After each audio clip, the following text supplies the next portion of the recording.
Hello, everyone, and welcome to this panel discussion, which is smart connectivity to process transparency. And my name is Manjush Kothare. I'm based here in Australia, in Melbourne, and I'm the market product manager for sensors, encoders, and fluid sensors. So over to you, Ethan. Yes, hi. So very happy to be part of this discussion. I'm based in Singapore and I'm the market product manager responsible for our range of digital integration and data solutions portfolio here in SIG. Yeah, hello. And my name is Peter Kamp from SIG Germany. I'm based here in Freiburg. And I'm the strategic product manager for software products and connectivity products. Very good. So the topic for today, like I mentioned earlier, is smart connectivity to process transparency. And if we move to the architect model from Arkham University, which talks about the process of digitization all the way up to achieving the Industry 4.0 vision, it starts with computerization as the first step, and then moves on to connectivity, to visibility, transparency, and then later on into more data modeling methods like machine learning and reasoning for actually predicting the trend analysis and then suggesting improvements back to the users. But for today's topic, we are going to narrow it down and keep it to the connectivity, visibility, and transparency part. So what is the meaning of connectivity and what can we achieve as a fundamental step to achieving the digitization? In this area, we talk about IO-Link, the benefits of IO-Link and smart connectivity. IO-Link is basically a point-to-point communication for taking the sensor data and the actuator data all the way to the PLC and then over to an MES level or an ERP level and then analyzing that in the cloud as well. It is Fieldbus independent. As of August 2021, we have around 348 companies who are offering IO-Link communication. So there are quite a few suppliers out there who are offering IO-Link connectivity. And as you can see on the video that is running on the screen now, it's a modular system. It's a decentralized system where you have your smart sensors which run on IO-Link connected into this IO-Link master, like an active connectivity box. And then the data is communicated to the PLC for further processing. And it could be any PLC vendor out there in the marketplace. So, guys, great start over here. We have seen the benefits of decentralized logic and IO-Link communication, but how can we seamlessly and effortlessly move the data from shop floor to the top floor, as we saw in the previous Industry 4.0 maturity index? How can we move the data from this level to the next level? Yeah, I think this is a valid point. Going from connectivity, as we saw in the maturity model, into now being able to provide visibility and ultimately transparency. So one of the challenges that is actually faced by many of our customers when it comes to this connectivity is the fact that when we want to move it up to the higher levels within the automation pyramid, there are a range of different systems that customers have to contend with. So we not only talk about multiple IO-Link devices from different manufacturers. We also talk about different PLC systems. We also talk about different field buses as a communication protocol. And especially in the interest of transparency, there's yet another level of so-called complexity because to really get and benefit from this wealth of data coming from the IO-Link devices, the customers, the users, they will have to also think about now bringing this data into their IT systems, be it maybe an on-premise server, or it could be a cloud service. One of the great solutions that we have to actually make this much easier for our customers in terms of this kind of IO-Link integration is a software solution that is called FieldEcho. And FieldEcho is basically installed on a central computer or a server. And that computer is then connected using TCP/IP or OPC UA to a range of different PLCs, multiple machines, and basically able to collect the complete wealth of IO-Link data from the devices, giving the user the visibility and the freedom to access them, read and write them, without actually affecting the cycle time of the PLC. So, as we can see now on the video, I think we can see some process data values being shown from the sensor directly. Exactly. So we had a customer here in Europe which was looking for exactly all these topics Ethan already mentioned. They have a very time-sensitive handling cells and are using a lot of IO-Link devices, but at the same time they want to access the IO-Link device service data as they are very interested in the diagnostic. They use 6 sensors, Festa valves, and CIMIC grippers, and they have a lot of devices in there. So programming everything in the PLC would mean that the PLC cycle time will increase, and this was not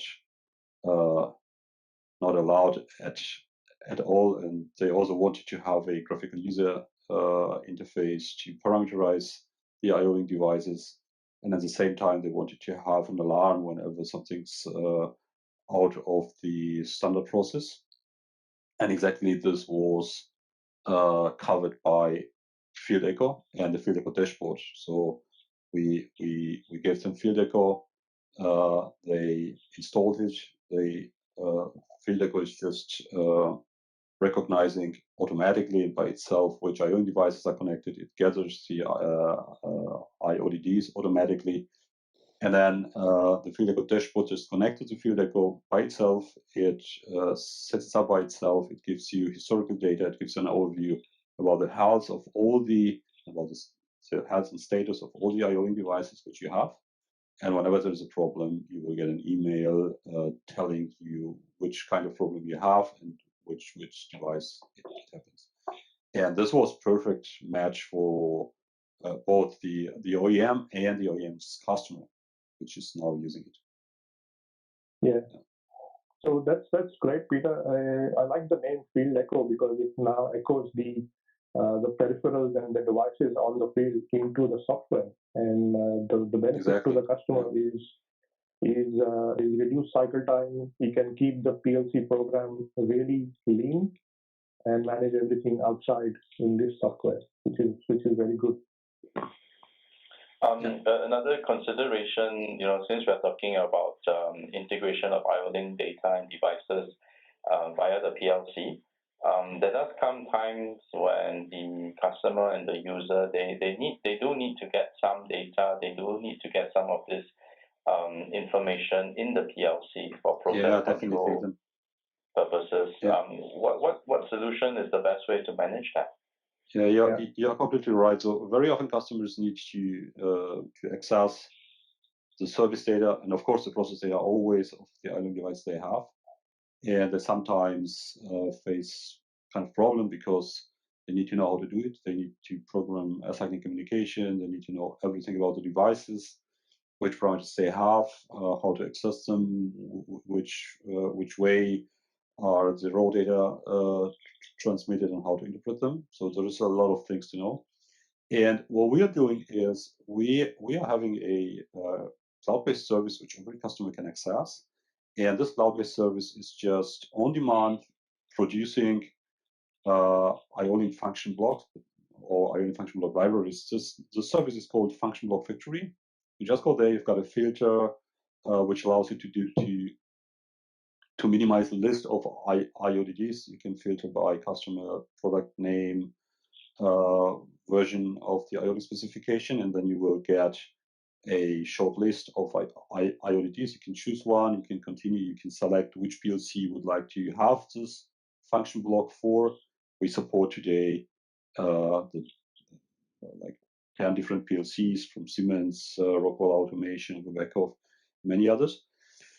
And then you can give your own name for the function blocks. You will also be presented the parameters, all the parameters the devices have, and you can give the names to the parameters. So you can follow your own naming conventions if you have one. And then you've got some features you can select between, like multi-selection, which allows you to gather the data just by one single request. Otherwise, you cannot do this.